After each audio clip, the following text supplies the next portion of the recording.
This trader has made roughly $3 million on 400 million in total volume over the past year or so, mostly just trying to uncover insights via, standard research and that kind of thing. And so, yeah, it's the biggest trade profits that we've seen on these prediction markets. I think some of the debate would be around whether these prediction markets are here to stay or not. Both Kalshi and Polymarket, which are the biggest prediction markets, currently have raised in excess of 10 billion. Have raised in excess valuation over 10 billion in recent months. And so I think some of these questions break down to how much money is to be made here. Are these platforms here to stay, and kind of what's going to drive the economic incentive for the largest firms in the world to be there? I think it's a fascinating space. I mean, you've seen the recent partnerships with Kalshi and CNN. I think there's an entire tangent we could go down if we chose to speak about kind of the validity of prediction markets as information layers to help amplify the news and kind of how accurate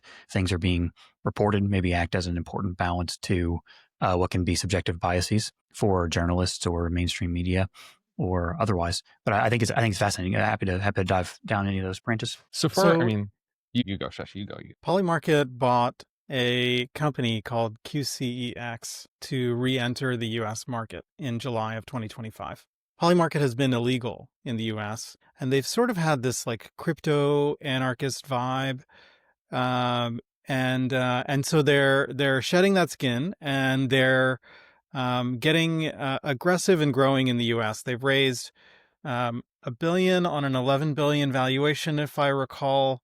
And just to summarize volumes, so the two biggest platforms, Polymarket and Kalshi, they hit 7.4 billion in betting volume in October. So that's to give you a rough size of kind of where the market is now, and it's rapidly growing.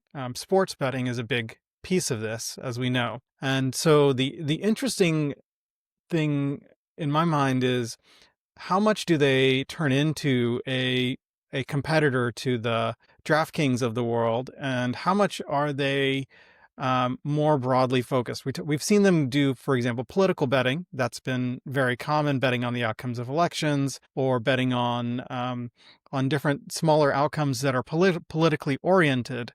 How much does this platform pivot toward becoming 90% perhaps sports betting, or will it be more broadly based?